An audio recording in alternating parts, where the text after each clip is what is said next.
There we go. All right. For some reason, my mic was off, and I noticed, and we saved ourselves the hassle of having like half an hour of me on video with no audio, which reminds me of Spaceballs, which is just incredible. Hello, everyone. Welcome to this Sunday. We're gonna run a quick Ask Me Anything to celebrate the 3,000 subscribers on YouTube. Nobody cares. I do, but I mean, nobody cares in the sense that that's not life-changing for anybody, me included, but it's incredibly fun. And it's great to know that a lot of people signed up, that a lot of people found, the videos interesting, that everything I've been doing so far is cool for you, and that you're finding the content interesting, which is the most important feature, I think, of all. So I have a lot of other videos that are already on the channel, but not public, and they will be made public with time. And I have quite a lot of stuff coming up in the not later than very soon, as a friend of mine, boss of mine, he says. So there's a lot of streams going on that we're gonna do and I'm gonna talk about. There's a lot of videos that are there.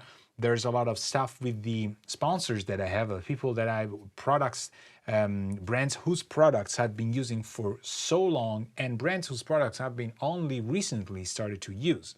So a lot of people here are very happy about what I did with Acoustica, and I'm very happy about it. I was approached by Acoustica for how I had run some videos and tutorials, and they told me like, you should do this stuff, and would you like to, try out what we do? And I was like, I already know what you do because I've been keeping my eyes on your products for quite a while, but I haven't used them so far because I think they're not working in that scenario and in that scenario. And Acoustica was one of the typical, most amazing brand style approach with me, because they said like, wait, what is it that you don't like about what we do? And they started taking note, and they started talking with me about stuff that I had used in the past.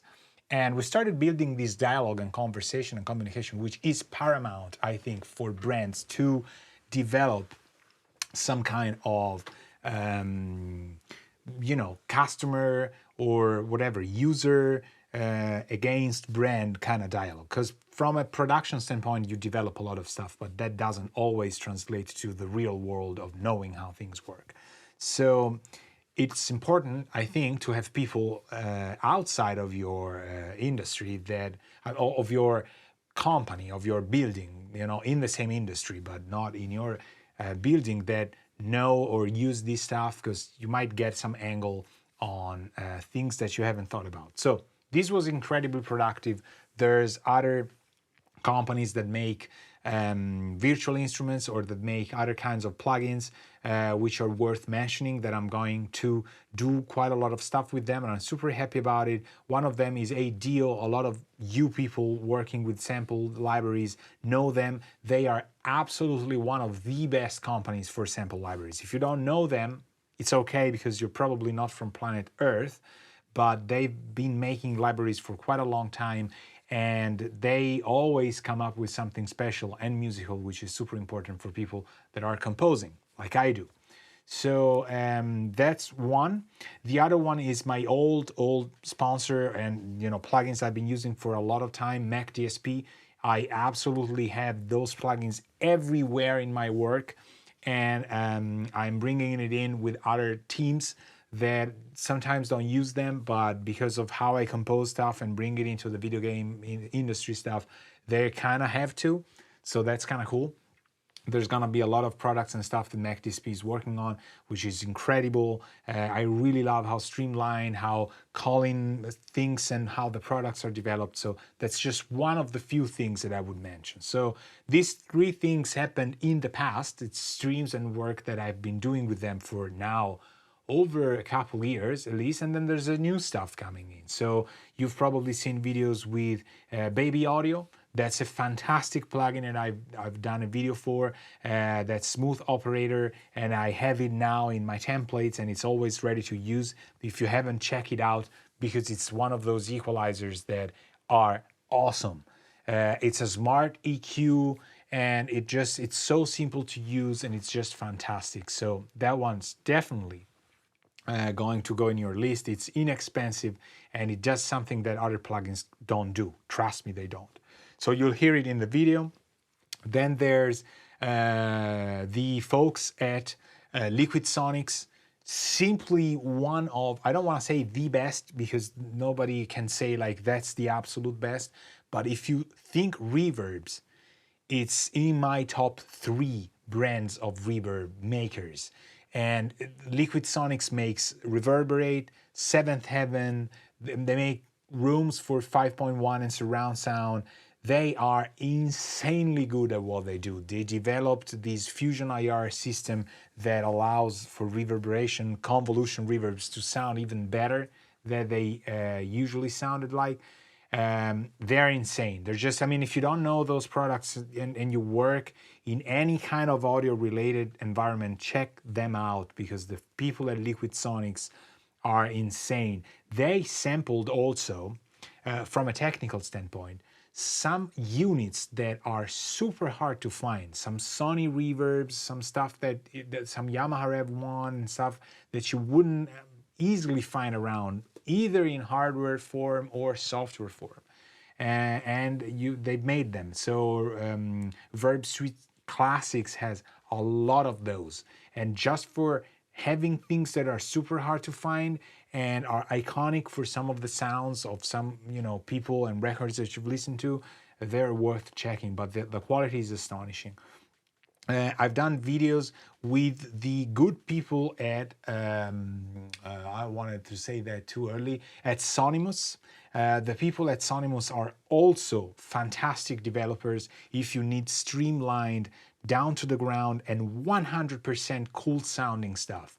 There's a video on Barley 73, which is a 1073 plugin that is off the charts. If you are, I mean, and you probably are a fan of 1073s, because, you know, you gotta use it sometimes at least, you won't believe how good Barley 73 sounds. And I'm positive that you haven't checked it out, because they're very down to earth people at the brand, and I think they're still not known as much as they would deserve.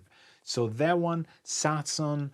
There's another video that's coming out soon that I've made with their SSL style channel strip. Workflow is their priority without compromising sound, and the CPU impact, the way you turn the knobs and they do exactly what you thought that kind of channel strip would do, are disarming in terms of everybody like I am that uses analog as well. The question on whether or not you would use it is getting to the like a hairline, because the sound is there, but it's also so easy to use that you're gonna question, you know, your workflow, which is always good. I like to get to a point where some people send me stuff and it's like, Alberto, can you check this? And I test it and I'm like, oh, I wish I had this 2 months ago, but now I can't, you know, redo what I've done, but I'll use it in the next phase of my music production. When you think I wish I had it before, it's usually something that is so good at either a problem that you had or a concept of workflow that it means it's good. So it's bad that you didn't have it or you didn't know about it, because maybe the product was out there already, but it's also great that you came in touch with that stuff. So then there's Kelvin and Unisum, which are insane plugins. Then these tone, what are they called? I don't wanna, Unisum compressor. Tone projects, obviously. Tone projects are a group of developers. I mean, these people are obviously in the same realm of competing for who is doing the best at the best. But these products, they don't actually cross or step on each other's feet. And so they're awesome at being integrated into your own workflow. There are some areas that might be similar, but nothing does what the other plugin does. So they're very smart at placing their angle towards music production in general and concepts, rather than I'm gonna offer you this thing and it's gonna be the same, all the time. That's more what used to happen around the end of the 90s and early 2000s. Everybody would make an 1176 and you wanted to find the best 1176 in the bunch. That time is long gone.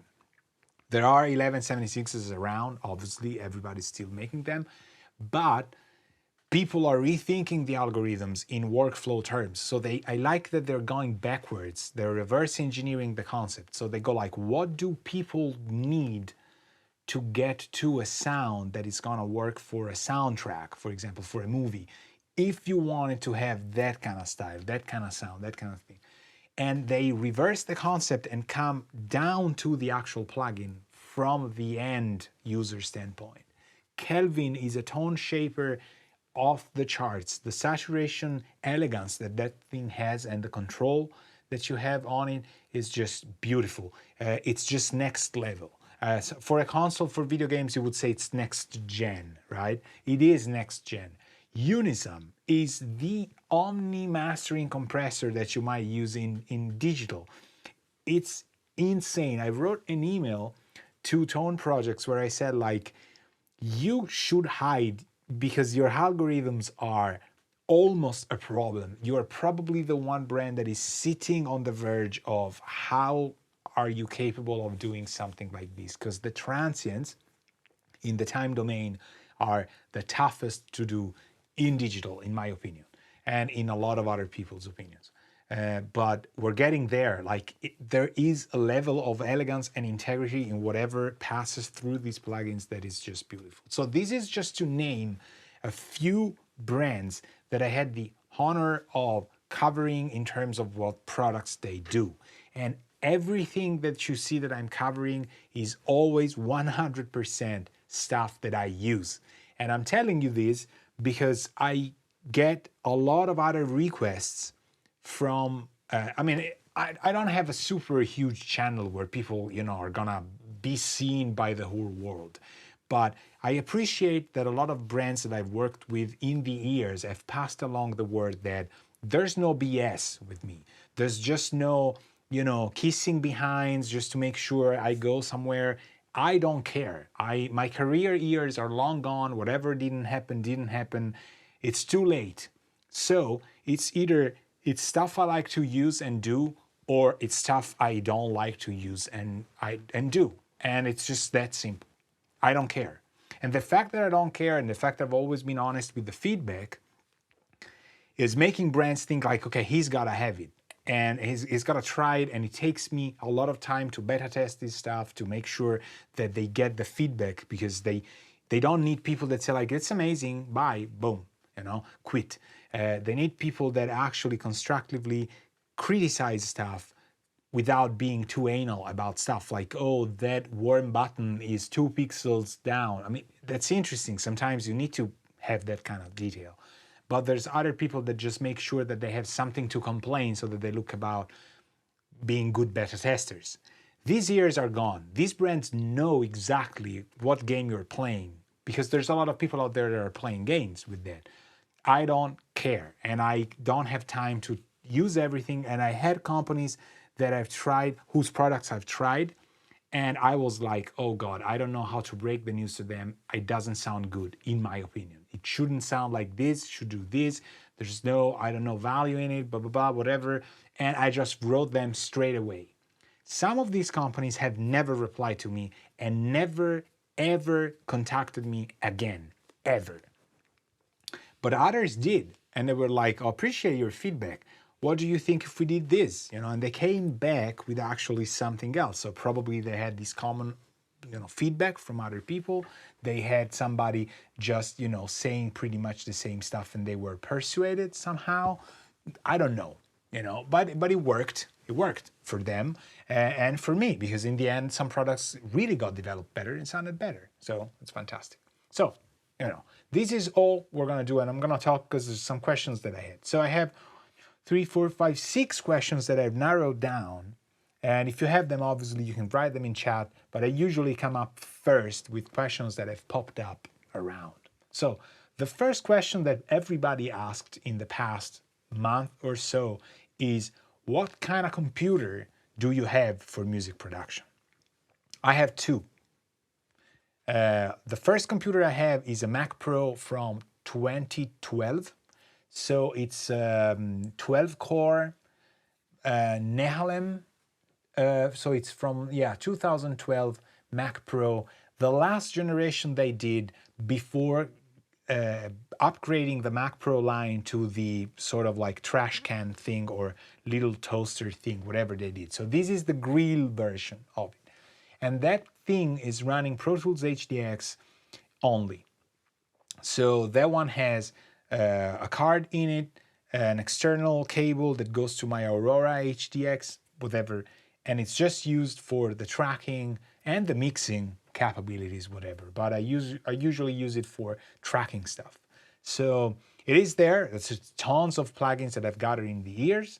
I'm also a particular vintage plugins user because there's some plugins that no matter how retro they are now, I think they still sound kind of vibey and I like what they do. So that's the first computer. It's pretty much stock. I think it only has like 12 gigabytes of RAM for some reason. So not particularly powerful, but I mean, 12 cores means 24 CPUs. So that's a lot. You know, it's a Xeon whatever. I don't remember the make, but you know, that's the model, but it's a Xeon CPU.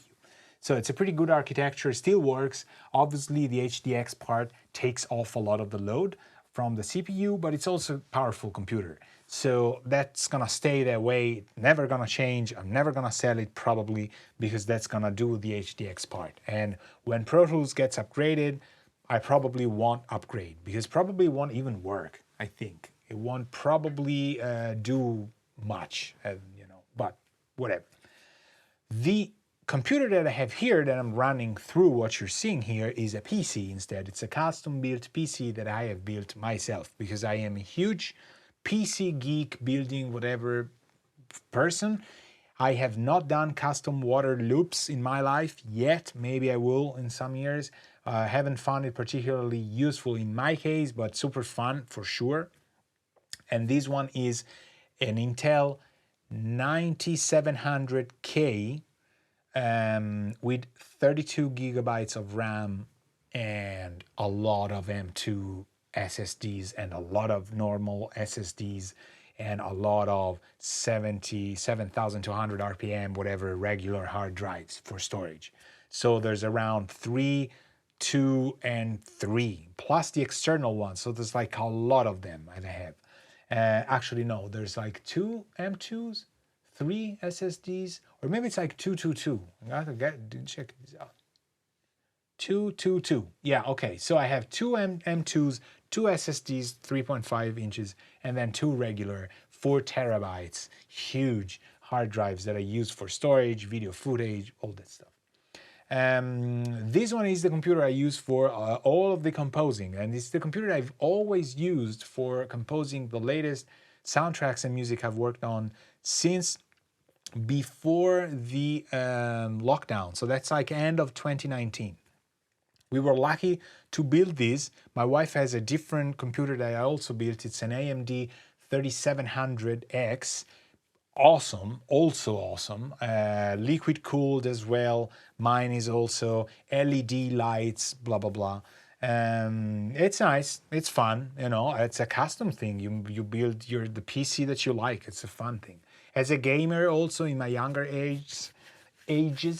my younger years, that was pretty cool. So, you know, I had a PC. I've been using Mac and PCs, I would say almost equally in my life. Probably a bit more PC now, but you know, it's the same. So the computer my wife has would be better at video editing and stuff just because of the sheer amount of cores she has.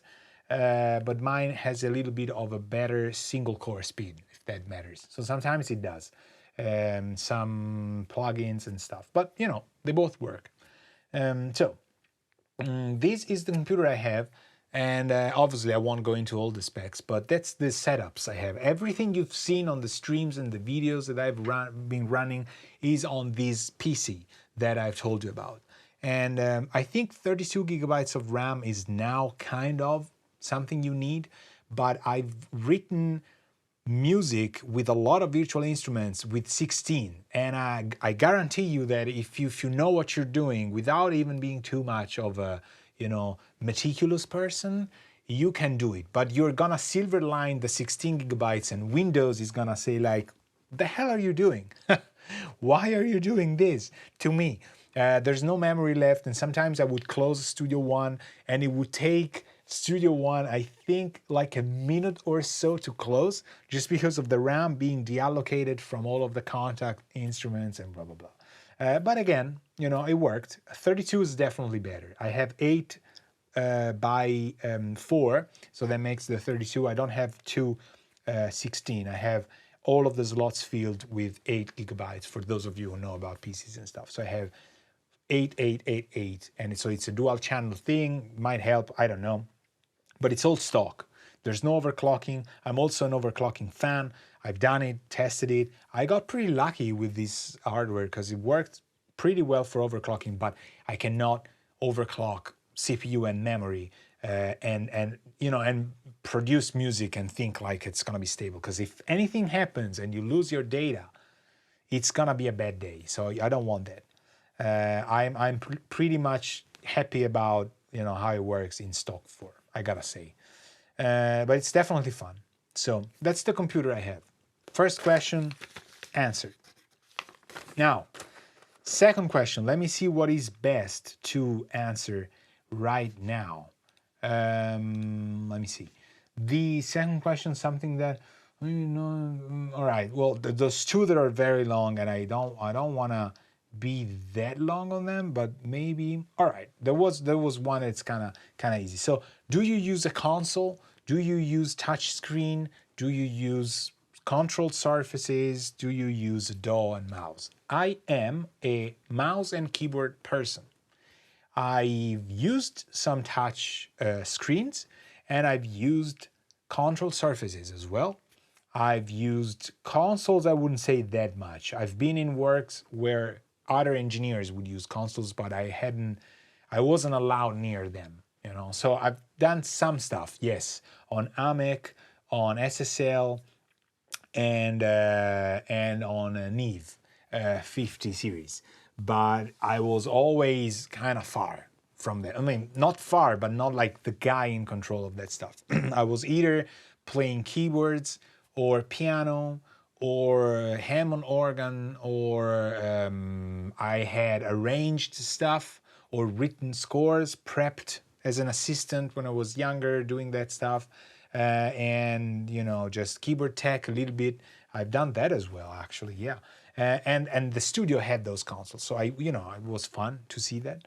But I was always on the other side of the control room most of the time when that happened. The question was a little bit more about like, what do you think about them? Well, the question I think these days is not gonna be about consoles, because consoles is just like, if you want to have an old sports car, you gotta have an old sports car. Like, there's no that feeling's never gonna go away. If you want a console with the vibe a console has and all that stuff, you need an analog console. Now, consoles don't mean, I usually say that, don't mean any kind of fader, any kind of knob that I can fiddle with. I would go for SSL, Neve, Trident, API, MCI as well, they're great, or whatever, AMEC, they're also fantastic. But I mean, it needs to be, Tonelux, I think. Also, I've used some channels, they're cool, they're really good. And also what? Let me think about that. There was another, Toft also, they're not bad, I really like them, but I've used them like sparingly, with other people that had them. But it needs to be, I've never worked on a Horizon console, no idea. I mean, they're beautiful, but no idea.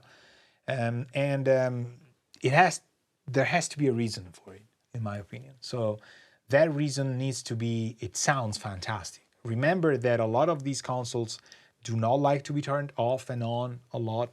They are gonna be expensive to maintain. They're gonna have all sorts of issues coming up because the pots are dying, the switches are dying, any kind of, you know, thing inside was not planned to be operating at this age. And it's awesome that they still do work, but you're gonna need to maintain them quite a lot. So, and it's usual, I mean, it's an old sports car. It's beautiful, but it has no comfort stuff. It's just a great car. There might be newer sports cars that are more efficient. They might not be as fun to drive, and that's the same thing. But they don't break as much, right? So, and they don't cost you as much in insurance and gas. It's the same comparison works for consoles and things. And also tape machines. It's also something else. The really interesting part to me would be like mouse and keyboard versus control surface versus touch screen stuff. So this gets more interesting. And the reason why I always had mouse and keyboard is that I have quite a lot of stuff around me and I don't want to have a control surface in front of me. If I were to do pure sound engineer stuff, that would probably work because it's a great feeling to have something like, even if it's a digital desk, like an icon, once you map your stuff, it's kind of cool. But the problem happens when you are using newer plugins and they don't map correctly, it's not versatile enough, the plugin has more knobs than your console has. I don't kind of like it that way because at that point, you're always going to go back to your mouse. And if you go back too much to your mouse and keyboard, there's actually very little benefit from having a control surface in front of you.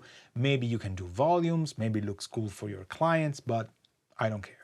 I need space around me because when I'm playing or studying and stuff, I already have not enough space. I need charts and I have, this desk works kind of nicely because it's not too big, stuff is close by, but I'm usually when I'm studying and stuff, I have like charts all over the place and books, and maybe it's not that book, like you cannot see it, but on the chair behind me here, hold on, here, there's actually a stack of books because I have no room for them. So, but when I need to study and stuff, I need the paper and I need it here, and I don't like, reading sheets and stands and all that. And it doesn't, if I had a control surface, it wouldn't work because it's just too many things in front. The touch screen stuff instead is kind of sexy to think about, but I don't really, I've tried it and I got tired really quickly. Like my finger would hurt because of how many times I had tapped on stuff. The technology is there. You can touch things and it's really responsive, but it feels weird to me to not be really grabbing on anything. I don't know how to explain that. Like when you use a mouse to move a knob or a fader, you have a lot of control and you're still grabbing a physical item and you're moving it. And the amount of control, maybe also because we're so used now to them, is insane. So when you use touch screens, you're always like, oh, what if I make a mistake? What if, and you move your finger, the knob turns, it doesn't feel like anything is really being touched. I don't know how to explain that. So it hasn't worked for me that much. It's certainly nice, certainly cool.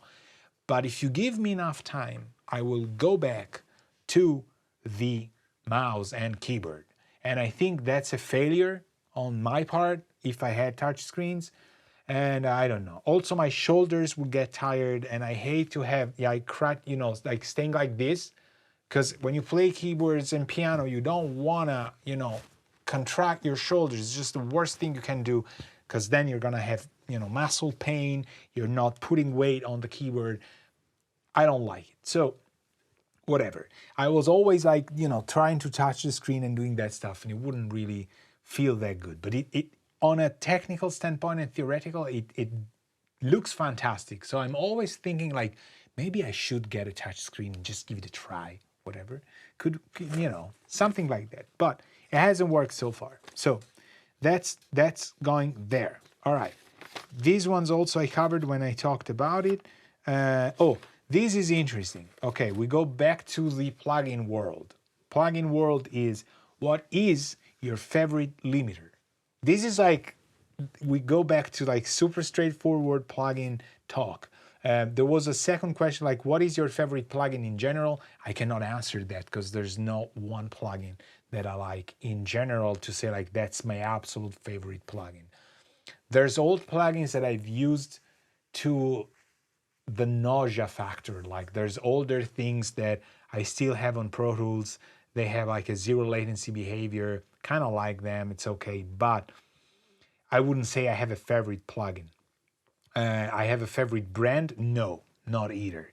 I mean, the brands that I use, they all make stuff that is really not interchangeable in a way. So there's just no way. However, on the limiter side of things, we're narrowing it down to a category of limiters. And I think the question was brick wall limiters, not just any kind of limiter. Because if you think about it, an 1176 is a limiter. When you put it to 8 to 1, a lot of older people would say that's a lot of limiting already you're doing. That's no longer compressing. 6 to 1 is probably where for older people, the limiting started to get into it and you're no longer compressing. So, for us, younger people, not even 20 to 1 is limiting. We need like infinite to 1. We don't want peaks to pass through. So, digital based limiting. So in that case, I have a few of them that I really like. If I had to tell you, a lot of people already know, I think, if I had to tell you the one limiter that I have used the most in terms of what people liked, like also from a client standpoint, it's the Mac DSP ML1 or 4000 ML 4001, like the one band, right? Let me make sure that I am, you see, I'm like the worst. It's the ML4000 mastering limiter. That's how it's called. So I was right. But there's two versions. The single band, which is, it might still be a multi-band behavior, but there's a multi-band dynamics version, which is the 4 ML 4000, 4, and then there's the ML 4001, which is the one that I've used the most, absolutely. A lot of clients actually liked what they heard without knowing anything about limiters and stuff. And it has a quality to it that I'm not talking about loudness and how loud things can become, although it's pretty much on par with the other things, but it's definitely awesome. It has a way to lift sound somehow and be thick and feeling kind of analog in a way. They're all terms that I don't want to throw there because it just doesn't make any sense. Try it out, demo it if you have never used it. To me, that is the one limiter that I've used in times where the limiter would almost never work. So if I had just to place a safety limiter, it would be the Mac DSP ML4000. Hands down. If I had to use it with the idea at a later time to make something hotter, it would be that, for sure. Just also because I happen to love it, but also a lot of clients of mine, they always loved it. So it came out, after that. If I had to name a second one, a lot of people are gonna burn me to the ground for this. It is by far, without a doubt, not even thinking about it, the Waves L2. Yes, you know. So if I move around here and maybe, it's under the last desk there, the cabinet there, I have a hardware version of the Waves L2. That's how dedicated I am to the craft, to that algorithm. I have a hardware version of the Waves L2. Yes. And I have used it. Yes. I've used it in digital before getting to the in analog, before getting to the AD, and other times I've used it in digital after the AD to get some volume and stuff. But I absolutely love it. There's one thing it can do easily compared to the plugin, which is the dual mono version. But if you know how to do it, you can use a Waves L2 in dual mono, right? Does it sound better because it's dual mono? I don't think so sometimes. Like, but there's virtues depending on when where you're using it.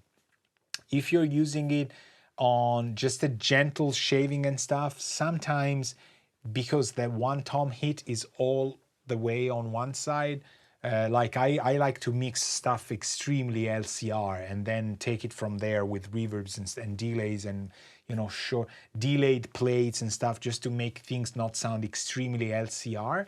But I like to mix in LCR, like mentally from the DAW standpoint. Because of that, you have a lot of left only and right only signals that in the headphones are always kind of tricky to get there. So if you have a floor tom hit on the left, and the limiter puts it down 2 dBs, you might hear that the whole song goes down. That might be what you want if it's super fast, but in that case, dual mono might be better because you might, limit things a little bit on one side. So I don't like to stereo link stuff too much. But in other cases, you do. Like if it's electronic music, you want to keep that bass tight and coherent. Maybe you want to stereo link stuff. So in that case, the plugin works anyway. But it definitely has a sound. I'm not saying it's transparent, but that one sound that the L2 has, there's no denying it. It is everywhere. And there's some bands I've worked with that loved that sound.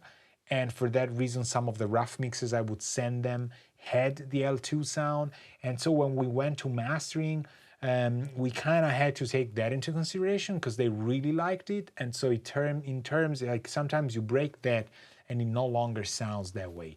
But I wouldn't use it as a final limiter in cases where I would use it to get the master. I would actually use it before printing the limiter, printing the master itself. So yes, we would have some peak limiting before getting to mastering.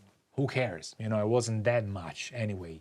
But it has a way of spreading the signal and making it sort of like stereotype stereo sound in a way. I don't know. It's hard to explain, but if you know how it works, you know. The L2 is definitely there. I also use the L1 a lot, but on single tracks. And you should try the L1 in analog mode as a final limiter as well, because a lot of people don't know that the L1 has an analog behavior that you can select in the multi-maximizer part. That is cool. It's cool. It isn't true peak. I don't know how it really works. Maybe it was supposed to be that. No, I don't think the newer version has it either, but it's something to try. So I've used many others, many others in terms of brick wall limiters. But if I had to choose just one, I would go for the 4000. Now, lately, there's a video about it. In the songs that I've been composing, I've been using the ML8000 a lot. And the 8000 has, as the name says, a multiband ML8000. It's called Advanced Limiter by Mac DSP. The reason for it is that it's an advancement against what the 4000 does. So you have 8 bands. I wanted to double check because sometimes something's called 8000. It doesn't mean it has 8 bands. It does have 8 bands of multi-maximizing, multi-band behavior that I usually keep off until I approach the final parts of my songs. And because I've been lately working with a lot of video game music, soundtracks and stuff, there is always that sort of necessity for the music to not be extremely dynamic in a way. And that happens, it depends on which kind of group you like to work with and how they approach the tasks that they're giving to you, because obviously I'm not mastering my own stuff all the time. So I can leave everything super dynamic, and then the mastering engineer in the company or outside is gonna master it in the music, in the video game, and then it's gonna sound the way the company wants it to sound. But oftentimes, a lot of the developers I work with, they like to place the music while they are developing the game.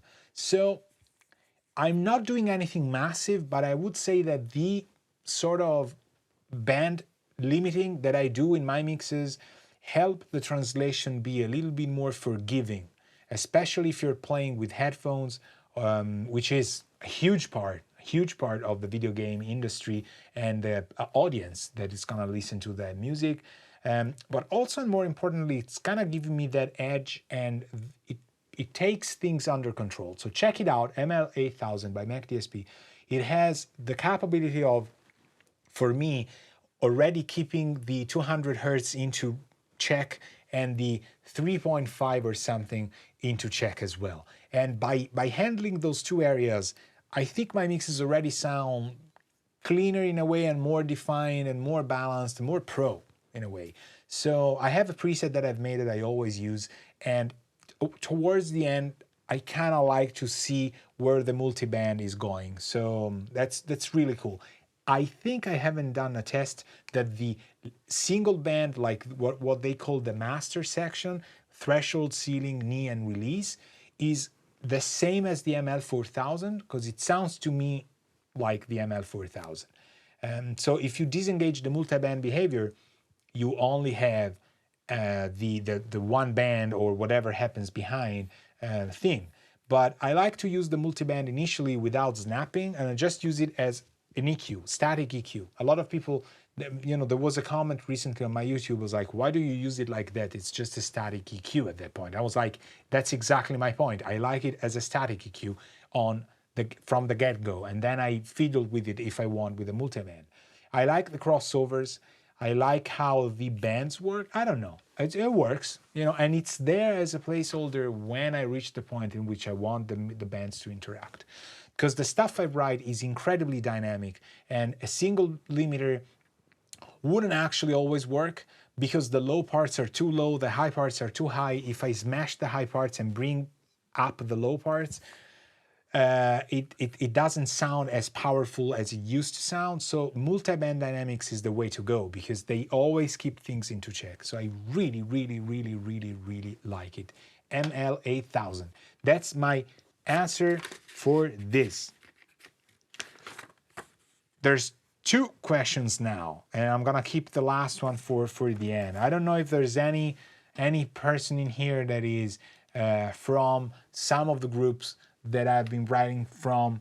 If you're here, let yourself known. What is the term that you said? Like, a lot of people come from groups of Facebook groups that I write in. So I'm gonna go with something that is a little bit more generic and applies to everybody. Their usual dreaded question, and this is kind of long, but I'm gonna try and speed it up. How do you handle revisions with a client? How do you know when your mix is finished? And I'm cheating because these were like kind of two different questions. One was asked by a student of mine and another one was on YouTube. So I'm gonna blend them together. How do you handle revisions? How do you know a mix is finished? So there's really no good answer to how do you know a mix is finished. You just know. It's just like, how do you know you're playing the right solo on a jazz head? You don't know. You're always gonna live knowing that you could have done better. I don't know, maybe you don't. I always do, like, oh God, all right, it's pretty good, but could be better. Next time I should do that. And if you try and do that and the next time it doesn't work, you have to do something different depending who you're playing with or whatever, how you're feeling that day. So you really don't know. It's like when you're playing jazz. It's like you're playing jazz. You're like you know the tune and you're improvising. You're just feeling it. And if you think about it too much, you're gonna ruin it. The problem with mixing is that it's not 100% real time. When you play an instrument, either it happens or it doesn't, because it's real time. If you miss that platform you need to land on, you're down in lava and you're dead, usually. With mixing and other stuff that is not like 100% real time and like a sport or like the Olympics where you have to make that jump and get a score and then you're done, you can always kind of catch the ball back and go back and forth and think about maybe I could do this the next day. In a way, it's safer, but in a way, it's hell because you can always tweak stuff and change it. So how do you know your mix is finished? Well, when I work with the client, when I work with whether it's a video game soundtrack or whether it's a rock tune or a band I co-produced or whatever, depending on how far into the project I am in terms of money. Because there's bands that I have co-produced where I've actually helped them financially by reducing costs on production, and stuff. There's other bands I actually produced in full, for example. And there's other bands that I have no money in. I'm just asked to mix on behalf of a label or a producer or whoever else. So if I'm producing it fully, the band will get it when I think it sounds right, and then I get feedback, but I'm gonna take the mix to pretty much 95% to what I think it should be, right? I'm not gonna stop until I reach that point. If I have less money in it, up to the point where I am at 0, I'm gonna go lower on the completion threshold. So if I have 0 money in a band and I'm just asked as a third-party engineer, I would think that something is finished, but it would actually be an 80%. It's kind of hard to describe because it doesn't mean I'm slacking or I'm not working hard enough. It's just that the things I focus on the most are gonna be different. I'm not gonna focus a lot on super crazy effects and stuff if I haven't discussed that thing with the producer first. So there's gonna be some features I have discussed, and those ones I'm gonna explore. Those ones I am going to explore, but I am not going to invent something out of the blue and think, oh, this is just fantastic, they're gonna love it. They're not. You're gonna throw a carve ball at them and you're never gonna know for sure whether or not this is going to work. So you shouldn't get that busy, in my opinion, at first, without the band and client knowing, right? At first. Then you can, but not without anybody knowing. Coming right out of the blue and say, like, I made this fantastic, crazy effect. They might love it, but you might have wasted your time. So core elements first, and 100% there. So 80% for me is the 100% if I have 0 money on it. The halfway through is if I'm co-producing a band. So there's a dialogue we've already talked about where we want the band to go, what kind of live we want them to play, what kind of product we're making or whatever. So I can go to around 90%, I would say. But I focus on the core elements and then I give it back to the band, and I would rather make more revisions of something that I haven't super sweated blood on than to spend a month mixing one song, just to make an extreme case, and then call the band thinking this is it, they're gonna love it, and then get a page of notes and feel horrible because like, oh no, they want me to change this, and these for no reason because it sounded so great. They're gonna have the last word on it, especially if there's a producer and you're working as a third-party person, and they're gonna listen to you, but you need them in the room. So that also has to do at about how do I handle revisions, that question. How I handle revisions is based on how I feel about a mix being finished. So revisions I do handle in a way that, again, like first time we record a band, or let's say I'm recording a band, I'm tracking, and they come back to the control room and they always hear back what they're playing. So they constantly have this translation coefficient of how it sounds in their room and how it sounds in my room. And they're gonna go back and forth, and that creates a link between what the speakers say and what the room acoustically says. This link is super important because when they leave the control room and we're done recording, they're gonna have that memory of how that thing sounded. Then they're gonna go home with rough mixes already, and they're gonna go home and listen to the rough mixes. And now they have a trifold triangle of listening. They know how it sounded when they played it, they know how it sounded in my control room, and they know how it sounds as an MP3 in their phones, for example. There's actually a fourth element, which is they know how it sounds in their rehearsal room when they played it. So they have 4 elements of long-term and short-term memory to remember how this song sounds. And they're going to interpolate, their brains are going to interpolate how it would sound on absolute terms, right? Then a lot of bands like to, hello there, hello, well met. We're talking about how do you know a mix is finished and how do you handle revisions if you just connect it.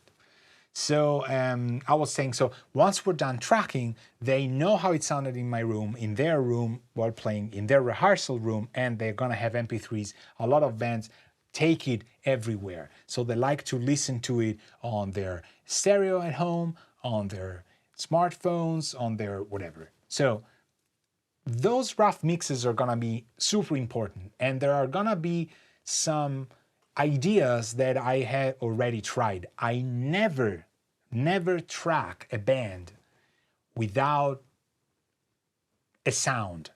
I never do that. I am not an engineer that, I'm not a sound engineer first and foremost, because I'm getting distanced by them. I'm a musician first. But when I do sound engineering tasks, I never track a band clean, with the idea of, and it sounds stupid, but or different. There's a lot of engineers, especially in Germany, that like to do that. Not a lot of them, as many of you would think that German people do things super clean. It's not true. It might happen in classical, maybe a bit more, but there is certainly a tendency for people to record cleaner than I would, probably. I like the band to have a sound right off. I want them to be with me and we take decisions on how we mic an instrument, what kind of compressor we put on. So a lot of the mix is actually happening while we're tracking the band. It's not gonna happen at closed doors with me staying there and just doing tweaks and stuff on a dry mix, and then all of a sudden it sounds like a record. It has to sound like a record when the band is playing the thing. They have to come into your control room and say like, wow, like this sounds even better than the way it sounds in our live room. You know, we like how we're playing, but we're already sounding like a band. This is gonna sound so great and stuff. So when we print those mixes, rough mixes, a lot of my work is already done and is already approved by the band, by the fact that if they don't like something, they're gonna say like, why don't we try and move this microphone? Why don't we try and change the guitar pickup? All of this stuff is fantastic. That's how I like to change a mix. Change the pickup, change the guitar, play something on a different microphone. Let's change preamplifier.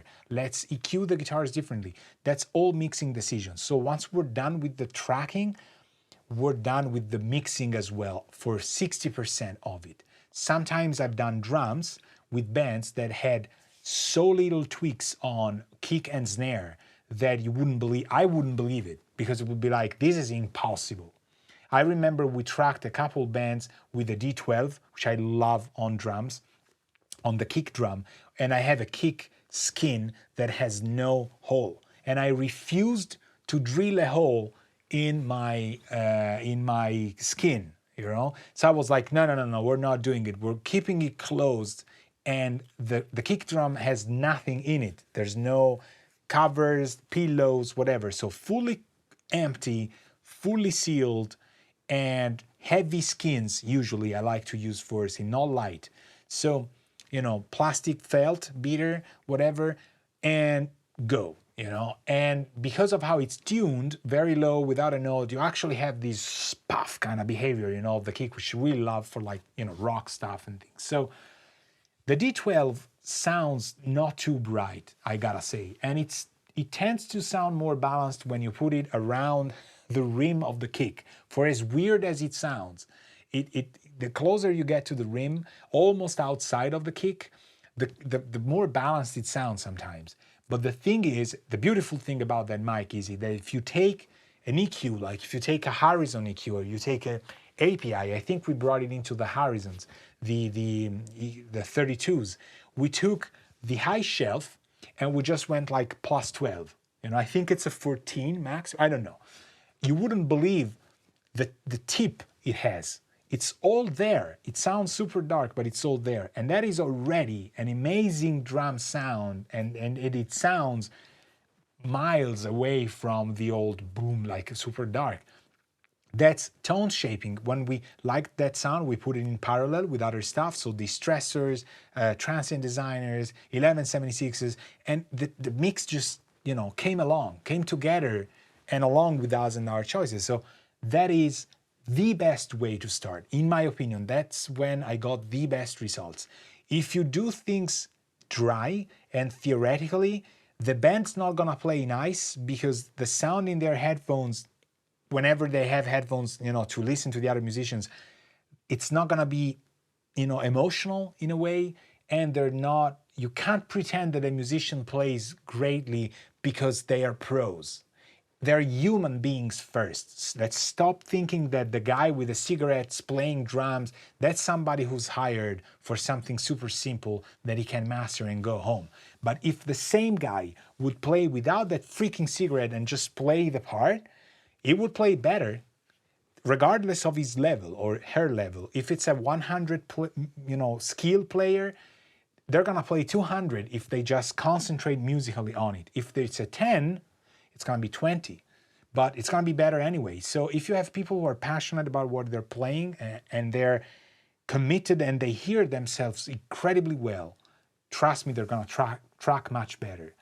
And one compliment I've always received, which I'm very happy about, by singers especially, is that, oh my God, Albert, I can hear myself so well with the reverb, with the detail, with the compression. I don't know what it is, but it's just like I am in the song. This is so good. It's so effortless. I'm singing in the song.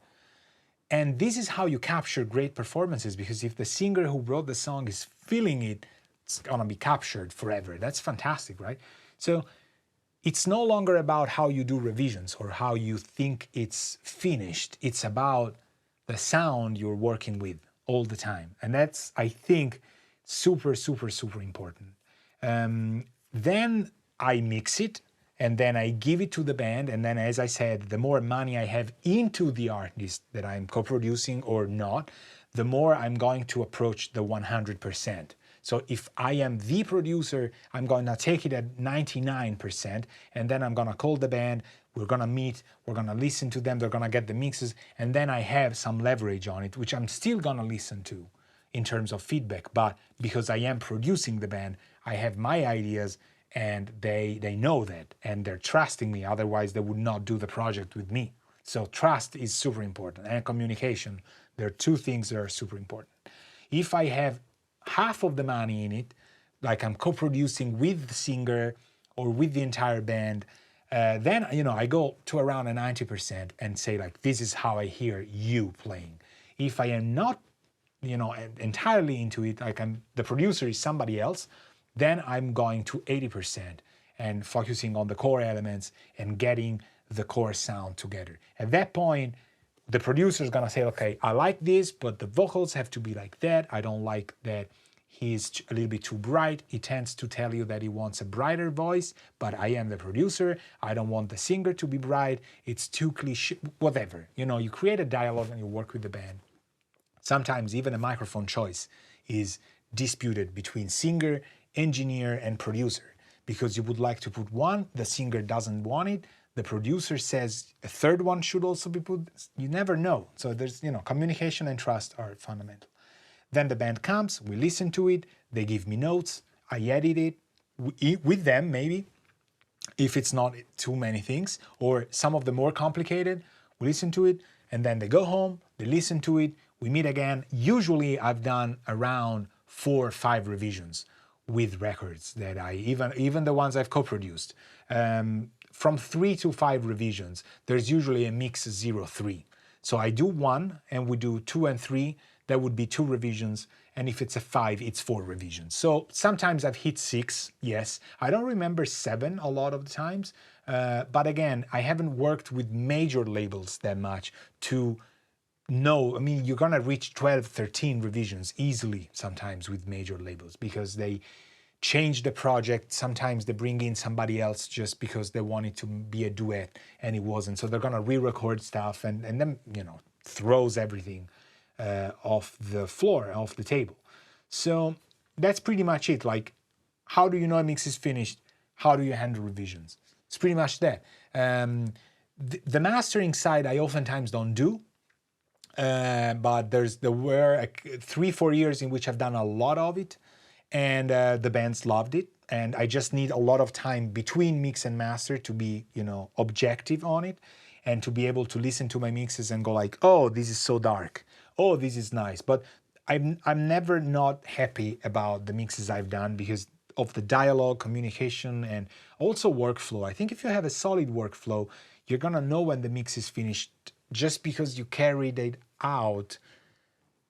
I wouldn't say the same way, but there's like a trend, right, to do that stuff. And that's why you are a pro, because you're a pro because you've done it so many times that there's an element of routine to it that is actually not bad. It's actually good, because if you don't have the element of routine, you're gonna go nuts on trying every plugin, every DAW, every compressor, every whatever, and nothing's gonna come out because your ear is gonna be tired, and it's not gonna work. Now, the only difference I would say is if I'm working with an audio team for a video game. That's obviously gonna be a little bit different because I'm not gonna track the band. It's gonna be me composing. So what I would say in that case, if you're composing your own music and you're not tracking the band, you gotta be super careful about who you think you are. Do you think you're a composer or you're a sound engineer? I'm telling you, there's no way out. You're a composer first. If you compose a song and then mix it, you're a composer. You're not a mix engineer. If you write a song and then record it, mixing and mastering, doesn't matter what you do. The earliest step you take is what is gonna make you decide on things. And you shouldn't do composing work thinking that you're gonna mix the song and then it doesn't make sense to add another instrument because you're gonna raise the low frequencies in a mix. I do not think that way. So when I compose my music, I usually have plugins from the get-go if I think that a sound needs some, I don't know, low frequencies or distortion or delay or reverb. So usually I don't use as many plugins as I do when I'm mixing. If it's my songs, I usually like to use different instruments, different layers, different tones of strings, for example. If a string section is missing grit, I mix it with a sample library that has grit. If it has too much grit, I use a library that has a little bit more mellow. And I usually, in my template, I have 3-4 sections of strings with 3-4 different libraries, all disabled, and then bring them in. Percussions, for example, if I think that there's an element of high frequencies that is not splitting the tempo in subdivisions that much, like for example 16 notes, I'm gonna bring in some library that has that. I'm not going to put a delay on something just because I need 16s. I try and do it organically, but I know very well what I want from my songwriting. So you need to be sort of like acquainted with the sounds you use. As a musician, you have to take, and as a composer, you have to take time to learn the palette of sounds that you have at your disposal, and that is going to take a lot of time. So I can only tell you that the songwriting part for Future in the Past, the latest soundtrack that is out, I have 2 more that I've written since then, but they're not released yet. But Future in the Past is 12 songs. And I started writing those songs in March 2020, and I finished writing and mastering and everything, like every song would be released kind of there. Then I, did the mastering all together in September.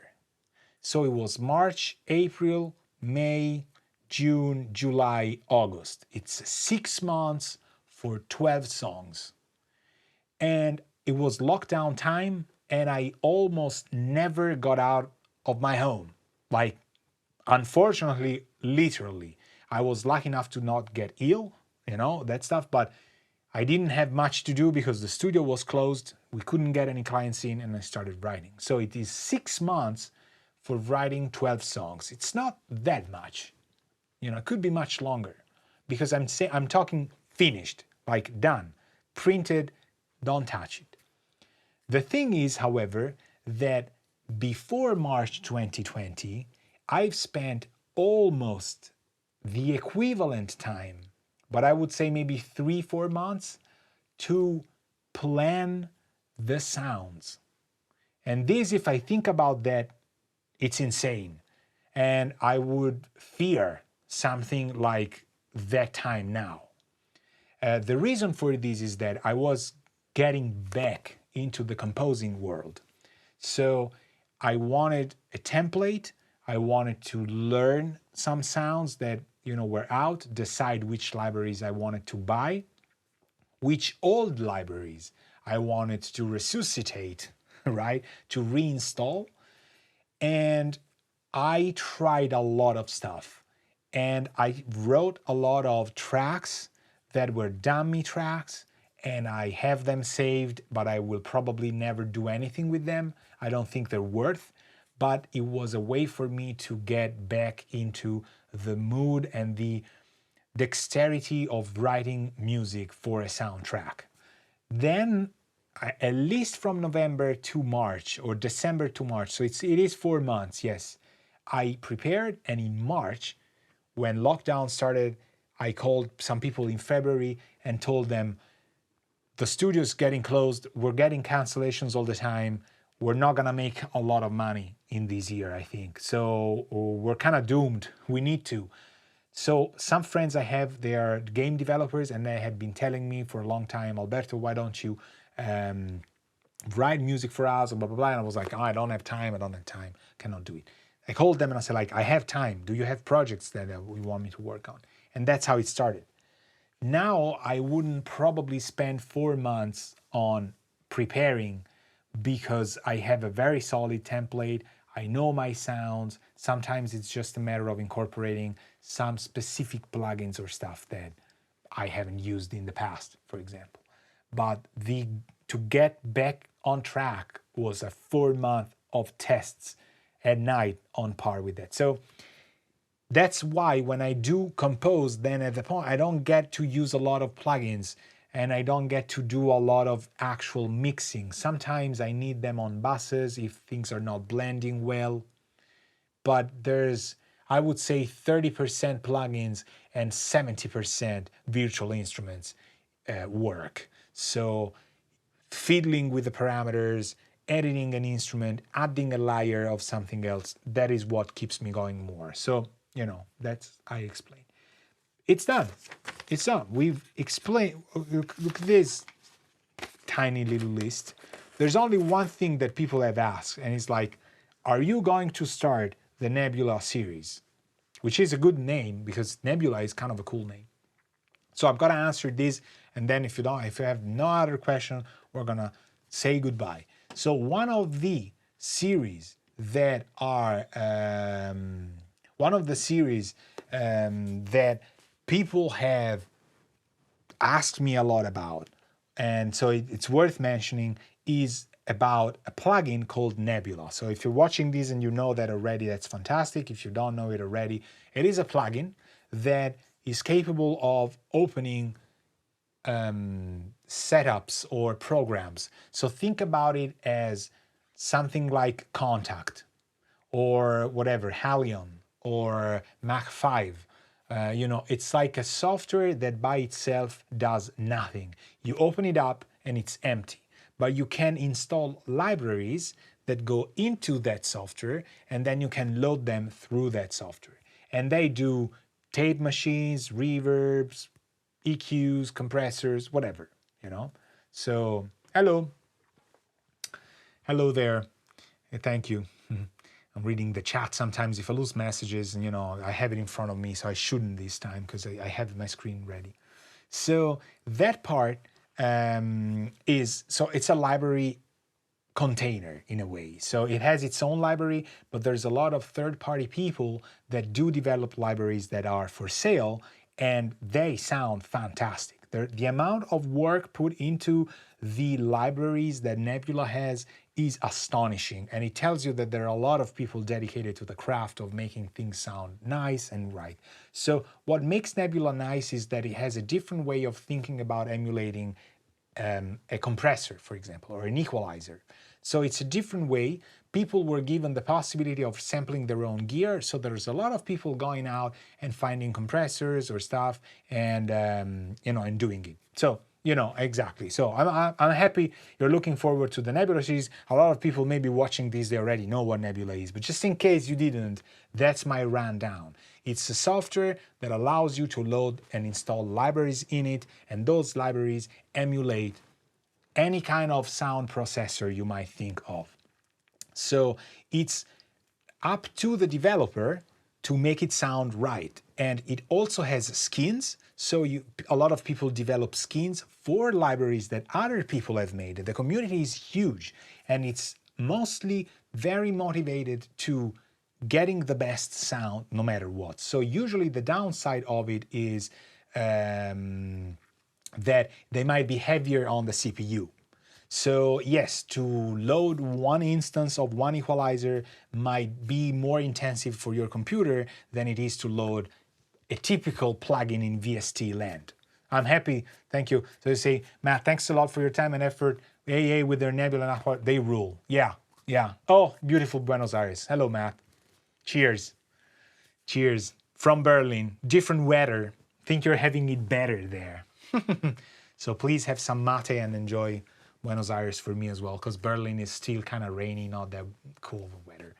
So it is really nice. It sounds really great. And again, it's up to the talent and the idea of the developer to use that platform and create that library. And then there's somebody else sometimes that says, I'm gonna write a skin for it. And the artwork in the skins, it's beautiful. And I mean, we're not visual, we shouldn't be visual people when it comes to audio, but it's a lot of fun, and it's nice to see something that resembles the real thing, because there's no other way to fiddle with it. It's your interface. So why not? A lot of people like the craft so much and say, I'm gonna make a skin for this library because a lot of people love it. So it's really a great community. And what I would like to do is to run a parallel series. So I wouldn't want these to overwhelm anything or overthrow anything I'm doing already. I would actually like to do separate streams in which I'm gonna do just Nebula series for it. So I'm in touch with the developers also to do interviews. I think those would be super fun.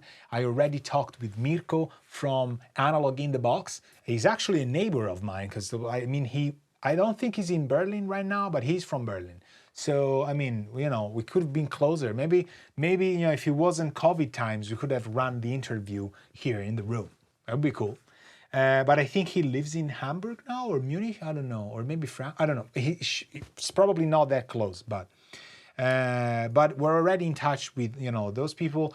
Then there's Team P, then there's, Theme Patrick has done a lot of libraries to an extent that has become sort of one of the references for how good that stuff can be. But then there's Capwise, amazing stuff. I have a colleague that used the AX102, it's their tape library, and I've heard it before and after. I don't have the library yet, I don't own that library yet, but it's off the charts. Like how I wouldn't say the transient response, yes, but it's how dynamic the frequency response moves at around the music that you're playing with, that is just unbelievable. Definitely one of the best emulations of tape I have ever tried, and trust me, I've tried all of them. I still use very old stuff like Dewey Tape or Crane Song Phoenix, for different tasks. So I really like different emulations for different things. But if I had to place one on the mix bus, I have to say that one, for example, is one of the best.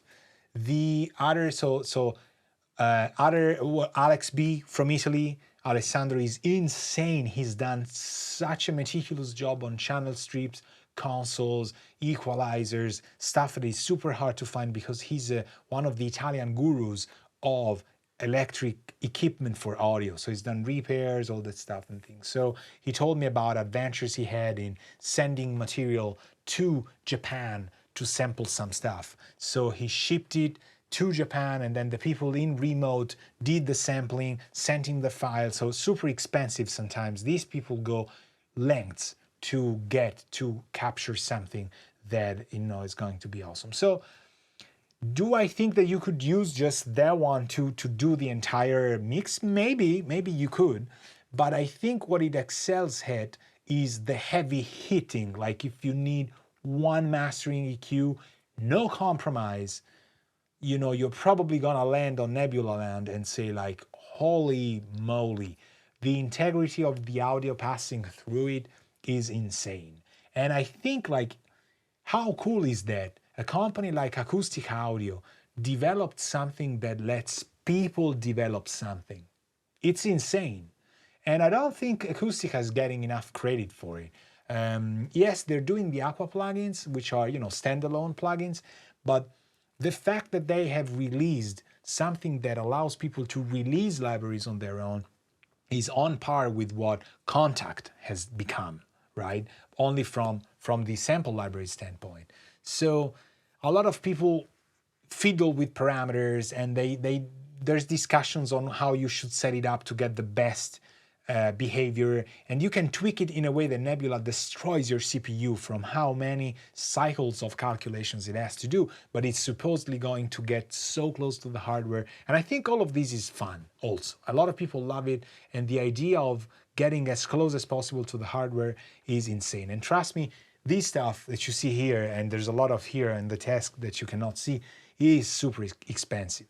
And sometimes to run it and to maintain it and the heat that they generate and all this stuff is just not worth the hassle of a lot of projects that you might say no to just because of the time and resources invested. And these digital tools are fantastic. So what I want to do is run a series on Nebula, hopefully on a weekly basis. I don't know, we'll see, but that is going to cover plugins that some companies do. So maybe one stream on one plugin, and we're gonna explore what it does, look at the skins and how it behaves, and test it out.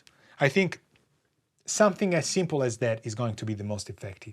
If I get in touch with the programmers that want to do interviews, then we're going to do interviews as well. So I'm going to ask somebody like, how you started, what do you think, what was the hardest plugin you've done, what was the most rewarding library you've done, and why? Why do you think that one library is the best you've ever done, or one of the most challenging and yet rewarding plugins? I think this is going to be fun. So we're going to do this on Twitch, obviously, then it's going to be available on YouTube and blah, blah, blah. So I think this is it. There's nothing else that I want to say about it.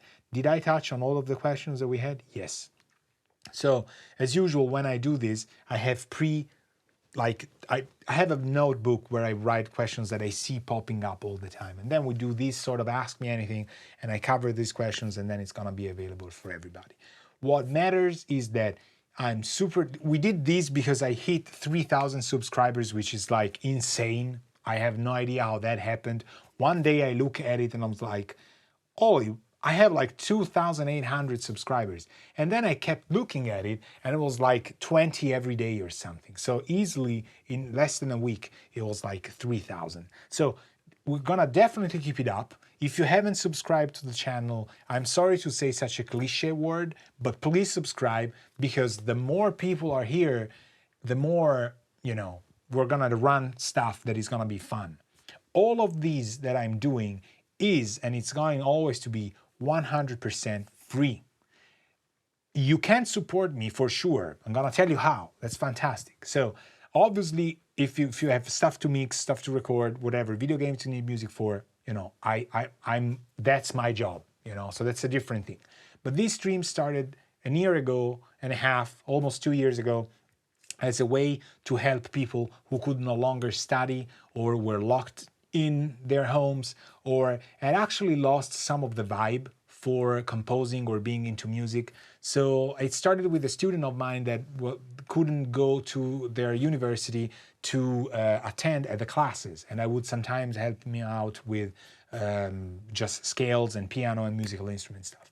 Sometimes they have to compose songs, and he wasn't very proficient at it, all that stuff. So the school closed because of the lockdown, and it was like, well, you know, it was kind of a side project for me, but I'm still doing engineering and all that stuff, so I'm probably gonna keep going with the normal job, and music doesn't really make a lot of sense because who knows when I'm gonna be able to play again with the band and stuff. So I thought about it and I said, all right, I'm gonna do this stuff just to keep people, you know, motivated in a way. And then it took over and was fantastic. So if you want to support the channel and whatever I do, yes, go on Bandcamp and or you know, go to the link you see here. Actually, it's below. Where is it? Here, down here. Go here, and you can go to Bandcamp, for example. You can buy the record pretty much everywhere. But if you want to go to Bandcamp, you'll find that there's floppy disks edition of these. There are limited editions of songs that I've written. So they actually do work with MS-DOS, Windows, Amiga computers, even Solaris. I've made different encodings that I can give you in private and you can fiddle with the floppy disk. And that is a limited edition floppy that is never to be made again. Some are already run out for the songs on Future in the Past because a lot of people got them around. There are others that are still available for some songs, and there is one song in one floppy disk. So that one is going to go straight to me, and that's gonna fund more plugins that I can buy, more equipment for video, more time, whatever, to pay the bills of electricity, whatever happens, you know. If I have to pay transportation costs for example, a piece of gear that I want to demo for you, and I'm gonna send it back to the manufacturer, for example. We're gonna use those to pay. So all of the revenues that I make on my own for the soundtrack that I wrote is going to go to fund these initiatives. So obviously the more money I have, the more robots I can buy, the more missiles these robots gonna have, and the more spaceships I'm gonna have, all that stuff. So, you know, it's great. So that's it. So that's the channel. Subscribe if you haven't done so, and if you want to support the channel in any way, just do. I'm thinking maybe I could do a Patreon just for the topics, but honestly I haven't done it. I'm a little bit lazy on it. That could be something that maybe would allow you to decide on topics for, you know, as low as $1 a month, for example, and that could be something that, you know, keeps going. I really don't know because I'm kind of lazy. I don't know if that's gonna work or not. We're gonna keep going with topics. Just it might not be all the time the topics you would want, so you could vote in that way. That could be cool, but I haven't thought about it too much. So that's pretty much it. Thank you very much for being here. Thanks for hitting that 3,000 threshold. Let's keep it going because, you know, the more power we have, the more robots we're gonna have, and that's pretty much it. So again, thank you very much for being here. Thanks for enjoying the videos. We're gonna do more. I hope I answered at least the 6 most asked questions. Some of them were nice and only one person had asked it. Others, they had 2-3 people that kind of were into the same question, so I kind of blended a couple of them together, but I think I covered it.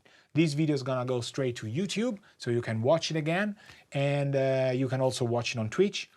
Thank you very much for your support, for the music you're, you know, listening to, all the support you're giving me on Spotify, the floppy disks you're buying, whatever. I've seen it even on what it's Tidal, and I was like, I didn't know people would listen to my records on Tidal.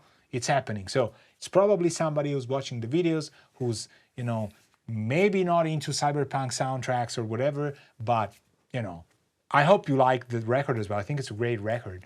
So again, thank you very much for all of your support. We're gonna see each other soon. You know where this is gonna end because usually that's this way. Ciao.